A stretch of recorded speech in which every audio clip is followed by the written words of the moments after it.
నమస్కారము. ఈరోజు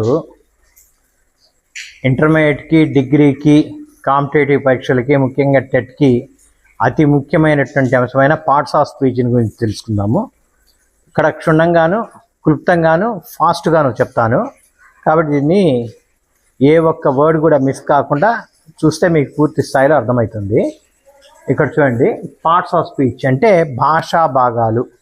భాషా భాగాలు అంటే ఇంగ్లీష్ భాషలో అనేక పదాలు ఉన్నాయి. ఈ అన్ని పదాలు కూడా ఏదో ఒక భాషా భాగానికి చెందుతుంది. అదే నౌనయ కానీ, ప్రొనౌన్ కానీ, వెర్బ్, అడ్జెక్టివ్, యాడ్వర్బ్, ఇట్లా 8 భాషా భాగాలలో ఏదో ఒక దానికి చెందుతుంది.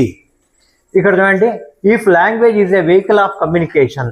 ఇది కమ్యూనికేషన్ అంటే మన భావ ప్రకటనకి భాష అనేది ఒక వాహనం అయితే, the grammar is nothing but bolts and nuts.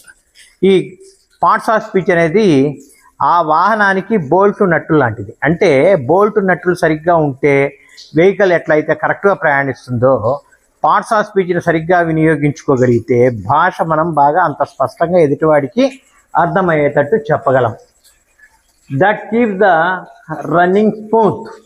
ఆ విధంగా ఈ బోల్ట్స్ నట్టు సరిగ్గా ఉంటే ఎట్లయితే వాహనం సరిగ్గా ప్రయాణిస్తుందో అలానే ఇంగ్లీష్ భాష కూడా సరిగ్గా అర్థమవుతుంది అని అర్థం.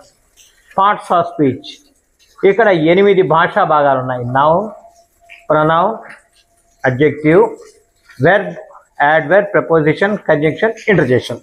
అంటే ఇక్కడ నౌన్ అంటే తెలుగులో నామవాచకం అని చెప్పచ్చు.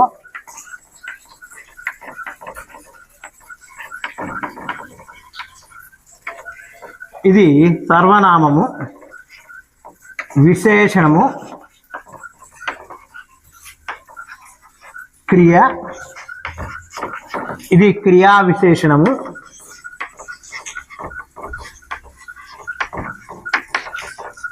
ప్రపోజిషన్ అంటే విభక్తి, కంజంక్షన్ అంటే కలిపేది, ఇంటర్జెక్షన్ అంటే అవ్యయము. ఈ విధంగా మనము అనుకోవచ్చు. ఈ విధంగా 8 భాషా భాగాలు ఉన్నాయి. ఈ 8 భాషా భాగాల్లో ఫస్ట్ది నౌన్ చూడండి. A noun is a word that names A person, place, thing or an idea. Noun is a word that names A person, place, thing or an idea. Idea అంటే ఒక భావన, ఒక భావాన్ని కానీ, ఒక వస్తువుని కానీ, ఒక స్థలాన్ని కానీ, ఒక వ్యక్తిని కానీ పేరుతో సూచించేది నామవాచకం. అంటే పేర్లన్నీ కూడా నామవాచకాలే. ఇందులో 2 రకాలుగా ఉన్నాయి. ఒకటి abstract noun, 2 common noun. Abstract noun అంటే కంటికి కనిపించకుండా ఉండేవి, కంటికి కనిపించవు. వాటిలో ఏమేమి చెప్తామంటే సైట్, అది దృష్టికి కనిపించదు. హియర్ వినపడదు. టచ్ తాకితే మనకేమి తాకబడదు. టేస్ట్ రుచికి అందదు. స్మెల్ వాసనకు అందదు. ఇలాంటివి ముఖ్యంగా అలాంటివి మీకు జస్ట్ ఉదాహరణ చెప్తున్నాను. ఈ భావనలకు అందకుండా ఉండేవి. ఉదాహరణకి పావర్టీ అనే పదం ఉందనుకోండి, బీదరికము. ఇది దేంతో కూడా మీకు రాదుగా. దీన్ని అలా చూడలేము, వినలేము, దాన్ని తాకలేము, దాన్ని రుచి చూడలేము, దాన్ని వాసన చూడలేము. కాబట్టి ఇలాంటివి వచ్చేసి అబ్స్ట్రాక్ట్ నౌన్ అవుతాయి. పావర్టీ, నాలెడ్జ్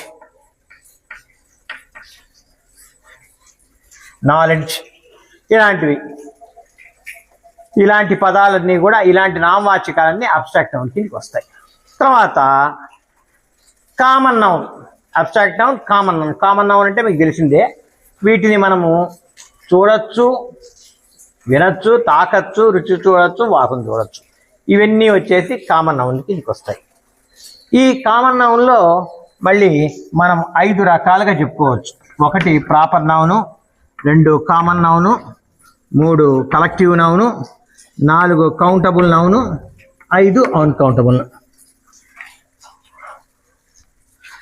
ప్రాపర్ నౌన్ అంటే ప్రత్యేకించి వ్యక్తుల పేర్లు. రవి, ఇండియా,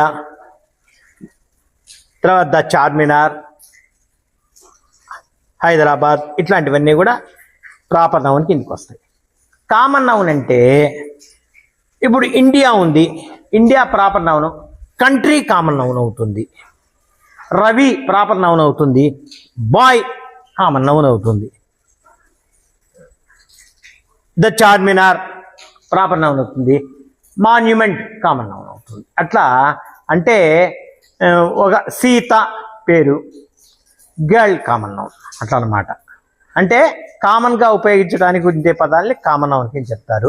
ప్రత్యేకించి ఒకే వ్యక్తికి పనికి వచ్చే పేరుని ప్రాపర్ నౌన్ అంటారు. 3 కలెక్టివ్ నౌన్. కలెక్టివ్ నౌన్ అంటే గుంపుని చెప్పేవి కలెక్టివ్ నౌన్ అవుతాయి. ఈ కలెక్టివ్ నౌన్లో టీం అంటే తెలుసు కదా, క్రికెట్ టీము, కబడ్డీ టీం. ఇట్లా టీం అంటే ఒక 7-8 మంది ఉంటారు. క్రికెట్ టీం అనుకోండి 11 మంది దాకా ఉంటారు అనుకుంటా. గ్రూప్ గుంపు, ఫ్లోక్ మంద లేదా పక్షుల గుంపుని ఫ్లోక్ అంటారు. ఈ విధంగా గుంపుని మొత్తం బంచ్, ద్రాక్ష గుత్తుల బంచ్, గ్రేప్ బంచ్ అంటే ద్రాక్ష గుత్తులు, కీ బంచ్ తాళాల యొక్క గుత్తి అట్లా. అలానే కౌంటబుల్ లెక్కించగలిగింది. కౌంటబుల్ నౌన్స్ కింద చైరు, టేబుల్ లెక్కేస్తాం కదా, 4 టేబుల్స్ ఉన్నాయి, 5 టేబుల్స్ ఉన్నాయి, ఎంత లెక్కేయగలిగితే కౌంటబుల్ అంటాం. లెక్కించలేకపోతే uncountable. Water, sugar, gold, rice, wheat ఇవన్నీ కూడా ఎవరు లెక్కించలేరు కాబట్టి వాటిని అన్కౌంటబుల్ నౌన్ కింద చెప్తారు.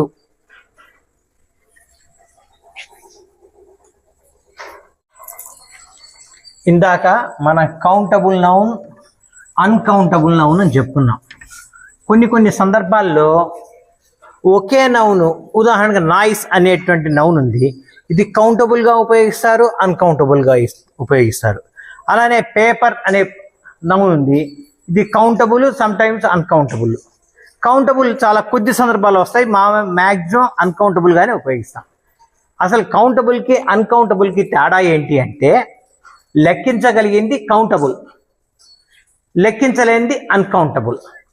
కానీ ఒక్కొక్కసారి అన్కౌంటబుల్ కౌంటబుల్ అయ్యే సందర్భం ఉంది. అంటే లెక్కించలేనివి కూడా లెక్కించే విధంగా తయారవుతాయి. ఉదాహరణ చూడండి, I cannot work here, it is too much noise. ఇక్కడ నేను పని చేయలేను, ఎక్కువగా నాయిస్ ఉంది కాబట్టి ఈ నాయిస్ అనేది ఇక్కడ అన్కౌంటబుల్. ఇక్కడ చూడండి, did you here a noise, నువ్వు ఆ శబ్దాన్ని విన్నావా అంటే అన్ని శబ్దాల్లా కాదు, అది ప్రత్యేకమైన ఫలానా శబ్దం కాబట్టి a noise. Don't make a noise. Have you heard a noise, ఆ శబ్దాన్ని నువ్వు విన్నావా. ఇక్కడ కౌంటబుల్ అయింది, అక్కడ అన్కౌంటబుల్ అయింది. అందుకనే డోంట్ మేక్ ఏ నాయిస్ అనాలి, కానీ డోంట్ మేక్ నాయిస్ అంటే కన్నా don't make a noise correct.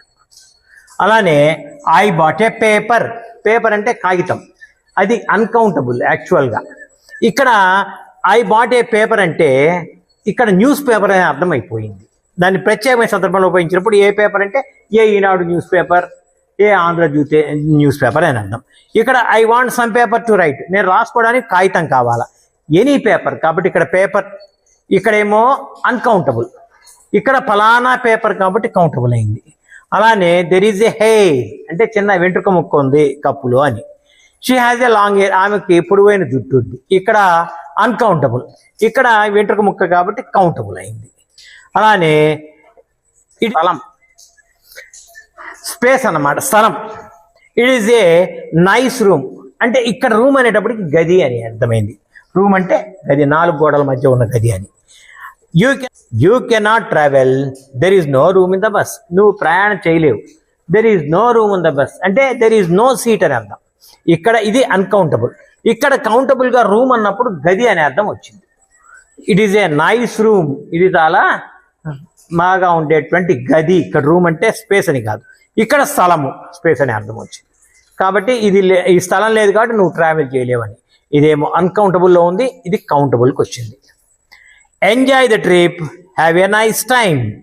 Time అనేటటువంటిది కూడా అపరిమితమైంది, అది చాలా ఎక్కువ ఉంటుంది కాబట్టి ఇది కౌంటబుల్ ఎప్పుడైందంటే హ్యావ్ ఏ నైస్ టైం, నువ్వు ఎంజాయ్ ఈ ట్రిప్కి వెళ్తున్నావు కాబట్టి ఆ ఫలానా సమయాన్ని ఎంజాయ్ చేయమని అర్థం. ఇక్కడ have a nice time. I don't have time, నాకు సమయమే లేదు కాబట్టి ఇక్కడ మామూలు అర్థంతో వాడాం కాబట్టి ఇది అన్కౌంటబుల్. ఇక్కడ ప్రత్యేకమైన టైం, టూర్కి వెళ్తున్న టైం కాబట్టి ఇది ప్రత్యేకమైన టైం కాబట్టి దీన్ని కౌంటబుల్గా వాడాం. అలానే ఇది అంటే కౌంటబుల్కి అన్కౌంటబుల్కి ఉండే తేడా అంటే ప్రత్యేకమైన సందర్భంలో కౌంటబుల్ అవుతాయి. ఏది? Uncountable nouns. ఇవన్నీ అన్కౌంటబుల్ నౌన్సే. నాయిస్, పేపర్, రూము, టైము ఇవన్నీ కూడా సాధారణంగా అన్కౌంటబులే. ప్రత్యేక సందర్భాల్లో మాత్రమే కౌంటబుల్ అవుతాయి. ఇక్కడ నాయిస్ అంటే ఫలానా శబ్దము, ఏ పేపర్ అంటే ఫలానా పేపరు, ఏ హెయిర్ అంటే ఫలానా వెంట్రుక ముక్క, ఏ రూమ్ అంటే ఫలానా ప్రత్యేకమైన గది అనే అర్థంతో వచ్చినప్పుడు కౌంటబుల్ అయినాయి. ఇక్కడ అన్కౌంటబుల్ అయ్యాయి. కాబట్టి కౌంటబుల్కి అన్కౌంటబుల్కి ఉన్న తేడా అది. కొన్ని ప్రత్యేకమైన సందర్భాల్లో అన్కౌంటబుల్ నౌన్స్ కౌంటబుల్ అవుతున్నాయి. అది ప్రత్యేకించి గుర్తుపెట్టుకోండి. తర్వాత ఈ నౌన్స్కి ప్రత్యేకమైన సందర్భం ఏంటంటే వచనం అని ఉంటుంది. వచనం అంటే ఏకవచనము, బహువచనము. ఉదాహరణకి ఈ ఏకవచనాల్ని ఏకవచనం నుంచి బహువచనం తయారు చేసేటప్పుడు బాక్స్ అనే దానికి ఈఎస్ కలిపి boxes, boy boys, brother in law అంటే బావమతి, బ్రదర్స్ ఇన్లా దాని బహువచనం, చైల్డ్ ఏకవచనము, చిల్డ్రన్ బహువచనం. దీనికి సంబంధించి ఒక టేబుల్ కూడా ఉంది, అది కూడా మీకు స్పష్టంగా చూపిస్తాను. ఈ టేబుల్ని పరిశీలించండి. మొదటి వరుసలో ఉన్నవి సింగులర్లు, రెండో వరుసలోవి ప్లూరల్, అలానే మూడో వరుసలోవి సింగులర్, నాలుగో వరుసలోవి దానికి సంబంధించిన ప్లూరల్. బాక్స్ని boxes, boy boys, brother in law. దీంట్లో బ్రదర్ ఇన్లాలో బ్రదర్స్ ఇన్లా అని రాయాలంటే ఎస్ చూడండి ముందు పదానికి చేరింది. అలానే చైల్డ్ అంటే చిల్డ్రన్గా మారుతుంది. క్రైటీరియన్ ఏకవచనం, క్రైటీరియా బహువచనం. డయాగ్నైసిస్ ఏకవచనం, డయాగ్నైసిస్ ప్లూరల్ అంటే వ్యాధి నిర్ధారణ. జాగ్రత్తగా చూడండి. తర్వాత ఫోకస్ అది ఏకవచనం, ఫోకి బహువచనం. ఫుట్ ఏకవచనము, ఫీట్ బహువచనం. ఈ విధంగా మనం ఏకవచనాలు బహువచనాలు జాగ్రత్తగా రాయాల్సి ఉంటుంది. ఉదాహరణకి ఇక్కడ మంచి ఉదాహరణ ఇచ్చినారు చూడండి. లీఫ్ లీవ్స్ అని రాయాల, lives lives, man men, woman women. ఇట్లా బహువచనాలు వేరుగా ఉంటాయి. అంటే అన్నిటికీ ఎస్ చేరవు. ఒక్కోసారి ఈఎస్ చేరుతాయి, ఒక్కోసారి ఐఈఎస్ చేరుతాయి, ఒక్కోసారి పదంలో ముందు పదానికి చేరుతాయి. ఇట్లా వేరువేరుగా ఉంటాయి. గమనించండి, చదవండి, నేర్చుకోండి. సో అది తర్వాత ఈ విధంగా నౌన్లో మనం ఏం నేర్చుకున్నాము అంటే అసలు నౌన్ అంటే ఏందో నేర్చుకున్నాము, నౌన్లో రకాలు నేర్చుకున్నాము. అలానే కాకుండా నౌన్లో కొన్ని కౌంటబుల్ అన్కౌంటబుల్ ఉన్నాయి, అవి ఎట్లా వాడాలో తెలుసుకున్నాము. అంతేకాకుండా నౌన్స్కి సింగులర్ ప్లూరల్ ఉంటాయని వాటిని ఎలా తయారు చేయాలో కూడా తెలుసుకున్నాం. ఇది నౌన్కు సంబంధించినటువంటి అంశం. తర్వాత పార్ట్స్ ఆఫ్ స్పీచ్లో రెండో భాగమైనటువంటి ప్రొనౌన్కి వెళ్దాం. ప్రొనౌన్ అంటే దీన్ని కరెక్ట్ తెలుగులో చెప్పాలంటే సర్వనామము అనొచ్చు. సర్వనామము అంటే పేరుకు బదులుగా వాడేది. So pronoun is a word used in the place of a noun.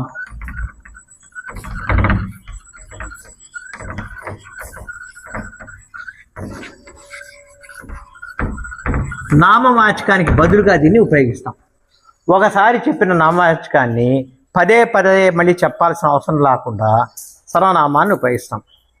రాముడు మంచి బాలుడు, రాముడు 10వ తరగతి చదువుతున్నాడు, రాముడి చెల్లెలు 8వ తరగతి చదువుతున్నది. ఇలా ప్రతిసారి రాముడు అని చెప్పకుండా Rama is a boy, he is studying 10th class, he sister is studying 8th class. ఆ విధంగా రామ అనే ప్లేస్ని రీప్లేస్ చేయడానికి హీని ఉపయోగిస్తూ దాన్ని సింప్లిఫై. ఒక్కోసారి పెద్ద పదం ఉంటుంది. ఉదాహరణకి సుబ్రహ్మణ్యం అనే పదం ఉంది. ప్రతిసారి సుబ్రహ్మణ్యం అని పలకకుండా హీ అంటే సరిపోతుంది, షార్ట్ కట్ అవుతుంది కూడా. ఆ విధంగా మనం సర్వనామాన్ని ఉపయోగిస్తుంటాం. ఈ సర్వనామాల్ని మనము సహజంగా పర్సనల్గా ఉపయోగిస్తాం. I, we, you, he, she, it, they. ఇప్పుడు I am a boy, we are boys, you are a boy, he is a boy, she is a girl, it is a book, they are children. చూడండి, ఇలా ఉపయోగిస్తాం.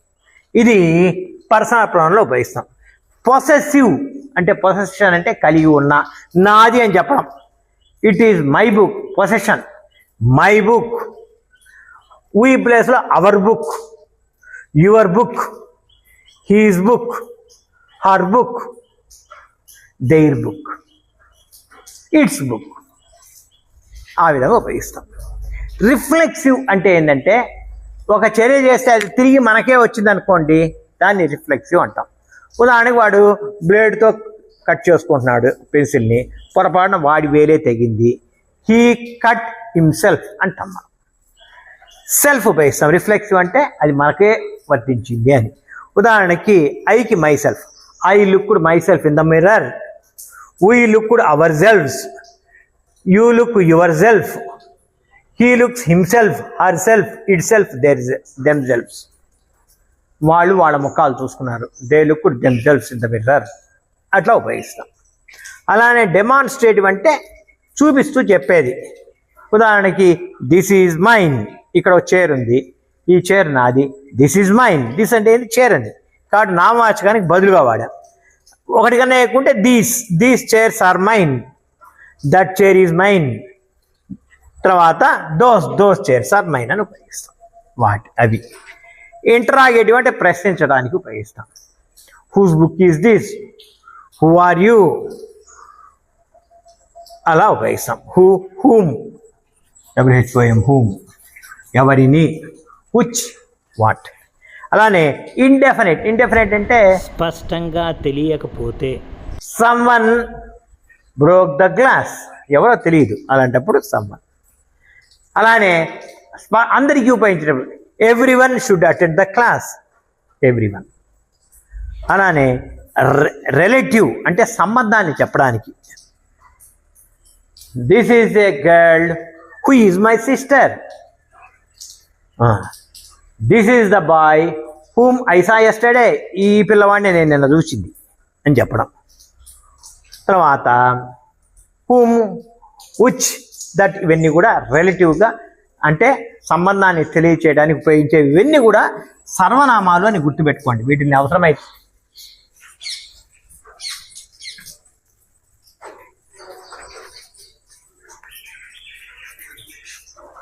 పునరుద్ధరణ తర్వాత మూడో టాపిక్గా adjective అంటే విశేషణము, గుణాలని చెప్పేదాన్ని అడ్జెక్టివ్ అంటారు.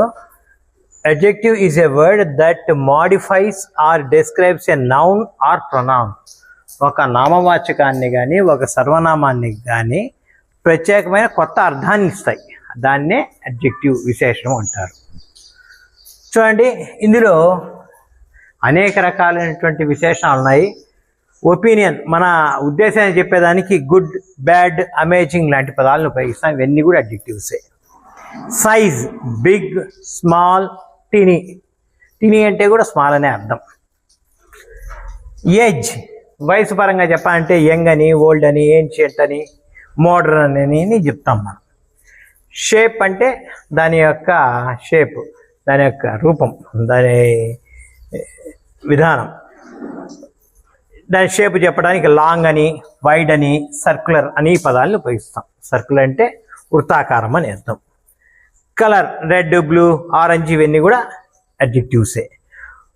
ఆరిజిన్, ఏది ఇండియన్, రష్యన్, అమెరికన్, ఆ దేశాలకు సంబంధించిన వాళ్ళని చెప్పడానికి ఆరిజిన్ కూడా. ఈ పదాలన్నీ విశేషణం అని గుర్తుపెట్టుకోండి, అంతే, ఇంకేం లేదు. మెటీరియల్, దేంతో తయారు చేసిన, ఉదాహరణకి వుడన్ టేబుల్. ఎలాంటి టేబుల్ నౌను, వుడన్ దాని యొక్క పదార్థం కాబట్టి చెక్కతో తయారు చేయ, ఇది అడ్జెక్టివ్. ప్లాస్టిక్, తర్వాత లెదర్, ఇదన్నీ అన్నమాట. పర్పస్, దాని యొక్క ఉద్దేశం ఏంటి. ఎడ్యుకేషనల్ ఇన్స్టిట్యూషన్, ఫైనాన్షియల్ స్టేటస్, ఇవన్నీ కూడా విశేషణాలు అంటే నామవాచకానికి అర్థాన్ని ఇచ్చేవి, అది గుర్తుపెట్టుకోండి. ఈ విశేషణాలు ఎప్పుడు కూడా నామవాచకానికి ముందు ఉపయోగపడతాయి. అంటే సహజంగా దీని తర్వాత నామవాచకం ఉంటుంది. అట్లా గుర్తుపెట్టి, good boy, bad boy, amazing event. చూడండి, ఈవెంట్ నౌన్, దాని ముందర ఉంది. అలానే it's a big building, it's a small building, it's a tiny thing అనేది నౌను, టినీ అనేది అడ్జెక్టివ్. అంటే నామవాచకానికి ముందర ఉంటే దాన్ని విశేషణంగా గుర్తుపెట్టండి, నామవాచకానికి ముందు ఉంటుంది. Colour, red pencil, blue pencil. అలానే షేప్ కూడా చూడండి, it's a long ribbon, it's a wide class room. అట్లా. ఈజ్ అన్ ఇండియన్ మెటీరియల్, పదార్థం ఇదేం తయారు చేసింది అని చెప్పేది. ఇది అడ్జెక్టివ్ని గురించి మనం నేర్చుకున్నాం. అంటే అడ్జెక్టివ్ నామవాచకం యొక్క గుణాన్ని తెలుపుతుంది, ఎప్పుడు నామవాచకానికి ముందు ఉంటుంది, అవి గుర్తుపెట్టుకోండి. ఎక్సర్సైజ్ కూడా నేను గతంలో చేస్తున్నాను, ఆ ఎక్సర్సైజ్ మీకు చూస్తే మీకు అర్థమవుతుంది. ఈ ఎక్సర్సైజ్ని నిశితంగా పరిశీలించి అడ్జెక్టివ్ని ఎలా గుర్తించాలో చూడండి. Read each sentence carefully and underline or highlight the adjectives. Adjectives కింద అండర్లైన్ చేయండి, అంటే అడ్జెక్టివ్ని గుర్తించండి. The beautiful garden was filled with vibrant flowers. ఎలాంటి గార్డెను? బ్యూటిఫుల్. కాబట్టి గార్డెన్కి అర్థాన్ని ఇచ్చింది కాబట్టి బ్యూటిఫుల్ ఒక విశేషణం. అలాంటి ఎలాంటి ఫ్లవర్స్? Vibrant flowers. కాబట్టి నామవాచకానికి ముందు ఉంటుంది విశేషణం, గుర్తించండి. రెండోది చూడండి. She wore A red dress and carried a small bag. ఎలాంటి డ్రెస్సు? Red dress. డ్రెస్ అనేది నౌన్ కాబట్టి దానికి ముందర ఉంది అడ్జెక్టివ్. బ్యాగ్, ఎలాంటి bag? Small bag. The tall building cost a long shadow on the street. ఎలాంటి బిల్డింగ్? టాల్. ఎలాంటి shadow? Long shadow, పొడవైన షాడో. కాబట్టి ఈ విధంగా మీకు ఖచ్చితంగా అడ్జెక్టివ్స్ నౌన్ ముందర ఉంటాయి, నౌన్కి అర్థాన్ని ఇస్తాయి, అది గుర్తుపెట్టుకోండి. నౌన్కి మరి కాస్త అర్థాన్ని ఇచ్చిన దాన్ని అడ్జెక్టివ్ లేదా విశేషణం అంటారు. మీకు అతి సులభంగానే అర్థమవుతుంది. మీకు అర్థం కాకపోతే మీరు కామెంట్ రూపంలో తెలియచేయండి, మీకు వివరణ ఇస్తాను. కొంచెం ప్రాక్టీస్ చేయండి. నాలుగో అంశంగా వెర్బ్ చూడొచ్చు. Verb is a word that tells the action, state and position of the subject. Subject యొక్క చర్యని, స్థితిని కలిగి ఉన్న అంశాన్ని చెప్తే అది వెర్బ్ అవుతుంది. దేని యొక్క? సబ్జెక్ట్ యొక్క. సబ్జెక్ట్ చూడండి. రామ కిల్డ్ రావణ. రాముడు ఎవరిని చంపాడు? రావణుడిని. కాబట్టి ఇది యాక్షన్ తెలియజేస్తుంది, రాముడి యొక్క యాక్షన్. అలానే Rama is a good boy. ఎలాంటి వాడు? వాడి స్టేటస్ ఏంటి? స్థితి. గుడ్గా ఉంటాం. కాబట్టి ఈజ్ అనేది ఇక్కడ వాడి స్థితిని తెలియజేస్తుంది, is. Rama has a car. వాడికి ఏముంది? కార్ ఉంది. హ్యాజ్ అంటే కలిగి ఉన్నాడు, కాబట్టి కలిగి ఉన్న అనే అంశాన్ని కూడా చెప్పేది వెర్బ్. అంటే చర్యని, స్థితిని, అలానే కలిగి ఉన్న అంశాన్ని చెప్తుంది. యాక్షన్, స్టేట్ అండ్ పొజిషన్ చెప్తుంది. ఈ వెర్బ్స్ని మనం రెగ్యులర్ వెర్బ్, ఇర్రెగ్యులర్ వెర్బ్గా చెప్పచ్చు. రెగ్యులర్ వెర్బ్ అంటే లుక్, లుక్కుడు, లుక్కుడు, అవి రెగ్యులర్ వెర్బ్. ఎందుకంటే రెండో రూపము, మూడో రూపము ఒకటిగా ఉన్నాయి చూడండి. అలానే వాచ్, వాచ్డ్, వాచ్డ్, ఈ రెండు కూడా ఒకటిగానే ఉన్నాయి కాబట్టి రెగ్యులర్ వెర్బ్. ఇర్రెగ్యులర్ వెర్బ్ అంటే దేనికి దేనికి సంబంధం ఉండదు. Do, did, done, see, saw, seen, ring, rang, rung, ఇవి ఇర్రెగ్యులర్ వెర్బ్ అని మనం చెప్తాం. తర్వాత finite verb, non finite verb. Finite verb అంటే టెన్స్ కోసం ఉపయోగిస్తే ఫినిట్ వెర్బ్. ఇప్పుడు చూడండి. He runs an institute. వాడు ఒక ఇన్స్టిట్యూట్ రన్ చేస్తున్నాడు. He smokes everyday. వాడు ధూమపానం చేస్తాడు ప్రతిరోజు. సో ఇక్కడ రన్ అన్నా, స్మోక్ అన్నా వాటి టెన్స్ కోసం ఉపయోగపడ్డాయి. అదే ఇక్కడ నాన్ ఫినిట్ వెర్బ్కి వచ్చేటప్పటికి టెన్స్ కాదు ఇది. ఇక్కడ నామవాచకంగానో ఇతర నామవాచకంగానో మరొక రకంగా ఉపయోగపడింది. Running is an exercise. ఇక్కడ చర్య కాదు. రన్నింగ్ అంటే పరిగెత్తడం అనేది ఒక వ్యాయామం. దేది వ్యాయామం? రన్నింగ్. కాబట్టి ఇక్కడ వాక్యం యొక్క కర్త స్థానానికి వచ్చింది. యాక్చువల్ వెర్బ్ ఇది ఈజ్. కాబట్టి వెర్బ్ ఈజ్ ఉంది, దాని ముందర వచ్చినటువంటిది దీని వాస్తవంగా జిరండ్ అంటారు. ఇది నామవాచకం యొక్క స్థానాన్ని పొందింది. ఇది నాన్ ఫినిట్ వెర్బ్ అవుతుంది. అలానే smoking is a bad habit. ఇది కూడా అంతే. ఇక్కడేమో హీ స్మోక్స్ ఎవ్రీడే. వాడు ప్రతిరోజు ధూమపానం చేస్తాడు అనే అర్థం ఇక్కడ వస్తే, ఇక్కడ స్మోకింగ్ అనేది ఒక చెడ్డలవాటు. దీని వాక్యం యొక్క వెర్బ్ ఈజ్ ఇక్కడ వచ్చింది. Smoking is a bad habit. IS ఈజ్గా భావించండి. He stopped smoking. వాడు దేన్ని వదిలేశాడు? స్మోకింగ్ వదిలేశాడు. కాబట్టి ఇక్కడ యాక్చువల్ వెర్బ్ స్టాప్డ్, కానీ అది వేరుగా ఉపయోగపడింది. కాబట్టి ఆ విధంగా మనము టెన్స్కి ఉపయోగిస్తే ఏమో ఫినిట్ వెర్బ్ అంటాము, టెన్స్ కాకుండా ఉపయోగిస్తే ఏమో నాన్ ఫినిట్ వెర్బ్ అంటాం. ఈ విధంగా మనము వెర్బ్ గురించి చూసాము.